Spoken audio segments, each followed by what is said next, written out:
Greetings, good people. My name is DJ Holly and welcome to Point 5 Creative Studios. If it's your first time here, please hit the subscribe button and the notification bell so that you don't miss out on any exciting content uploaded.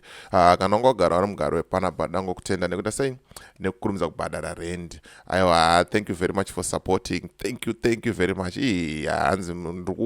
Adverts but I graft racho genga tati zvinhu zvifamba handitika. So right, ndisatapinda muvidhio redu ranhasi musakanganwa kumana musi wesunday handei kwa-apostle Elisha kuSt Mary's uko opposite Mashwede. After service kune one-on-one namufundisi mwana wese atakata sei takawandira ikoko. Then ngaisakanganwa all-in-one herbal medicine ndo vanhu vacho vane makwenzi ari kushanda zvamanje ukaita musoro, ukaita musana, ukaita zvironda zvisiri kupora ma1. Right, nyaya ndanayo zvamanje inyaya yekuti zvinhu zvakaoma muZimbabwe genga.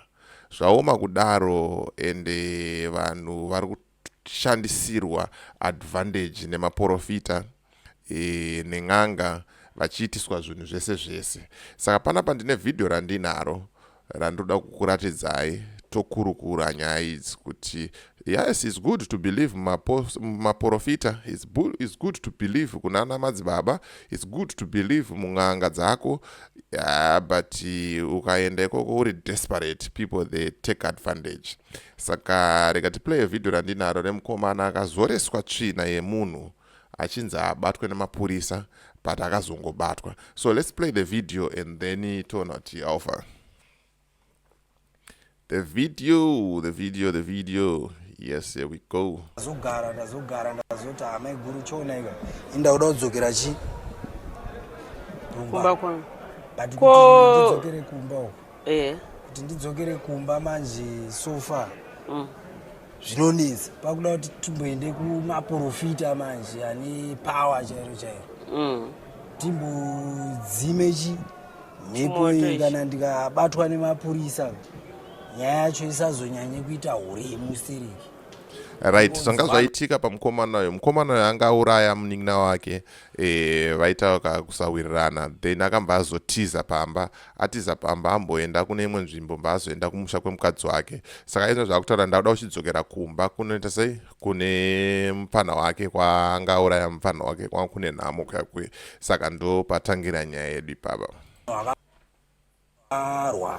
Saka zvavakarwa kana ndichizopindawo mukoti ndongorohwawo kajeri kadiki chatanga enda kumaporofita, but maporofita acho chatanga enda kumaporofita vachitaura zvavaitaura vachiti chenda utsvage Tsvina Yemunhu uye nayo tikugadzirire namato. Saka mira saka wakanoitsvaga? Ndakatsvaga. Ukabva yaita sei? Tikaenda nayo kune muporofita nasvika nemuporofita akaita zvaakaita akaisanganisawo nezvimwe akanditi uona Tsvina unoenda nayo, then ukasvika kumba kwako kana polisi yauya unongozora kuzora Tsvina Yemunhu vachakuona achisechi pozamanaka mvura dzatiri kunwiswa idzi, mvura dzatiri kugezeswa, matombo atiri kupiwa kwana godoboro kune kwamadzibaba uku pakashata. But semunhu anenge ari pama1 unenge usina choice and situation inokutuma kuita zvimwe zvinhu zvisina kunaka. Pakaipa uyu akamanzi enda unotora Tsvina Yemunhu, mbatora Tsvina Yemunhu, bvanzi kana mapurisa auya unozora. Rega tonzwe kuti zvakashanda here zvinhu izvi. Mutarisa Tsvina andimugona vanongoti okay nyaya yako tichazoiona. Wakaitora nei nebepa nemaoko wakainokora wakaita sei? Plus zvinhu zvida kutozorwa wakatete. Saka wakabata nemaoko? Saka unenge utori neushingi chaiwo unenge utori neushingi. Amana nhamo zvainoita. Nokora ndichaisa mandakaisa ndichaenda nayo ichagadzirwa chaisirwa mukabhodhoro zvikanzi unozora. Ndimurikuona polisi kana ikauya ikakubata unenge wakatonaka kare kana wakaenda neyo koti magistrate anongosvika kuti chi okay chibodzokera kumba kana Tsvina ingaibve pano. but zvese izvo zvakaramba Alright, saka wakabva wadzokera kumba. ndava ndadzokera kumba Mapurisa asati abva wazora Tsvina. Wazora Tsvina. ndazora tsvina dzangu dziya ndichatoenda kuporisi kwacho semunhu Wakaenda wega? Wakazora Tsvina dzako?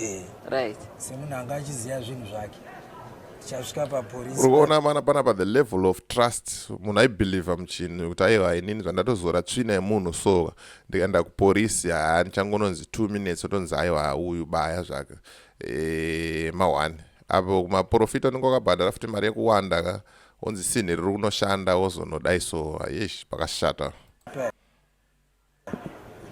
tichapinda muchajiofisi zvikataura nyaya yakubhozi hatiso vanhu Yanga isiri kunhuhwa here Tsvina? aiwa inenge yazosanganiswa nezvimwe Isingachanhuhwi. inenge ichinhuhwa tsvina itsvina tsvina Alright. tichasvika paporisi pepe zvikazitaura shamari ndiyo katobhe masamvu hanzi uri kudei kati ndine nyaya yangu yakamira so hanzi ndiwe obhei wacho kati hanzi haingwana wagona kuuya wega purisa anga achita nyaya yaauya ndautotanga kutobvisiswa bhutsu paipai dai zvitaura zvakaitika wakutotanga unyora dhoketi ndakutoendeswa masales ndatorara mangwana acho apa netsvina yako mangwana takutoendawo maindikation but panguva iyi ndaiti ndinodzokerera kucourt haisi nyaya dai zvitaendawo maindikation aitwa ndadzokera ndaenda kucourt ndabva ndanzi mukati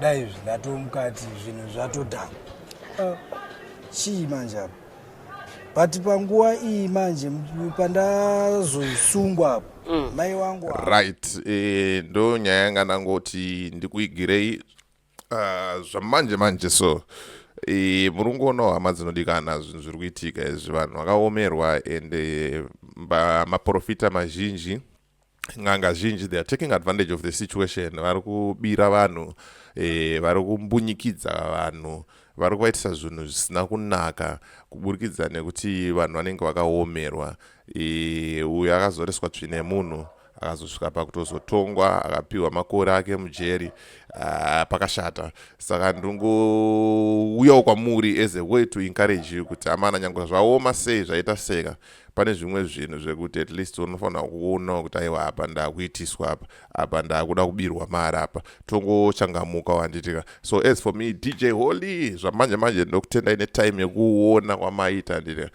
ngatisangane muvidhio rinotera.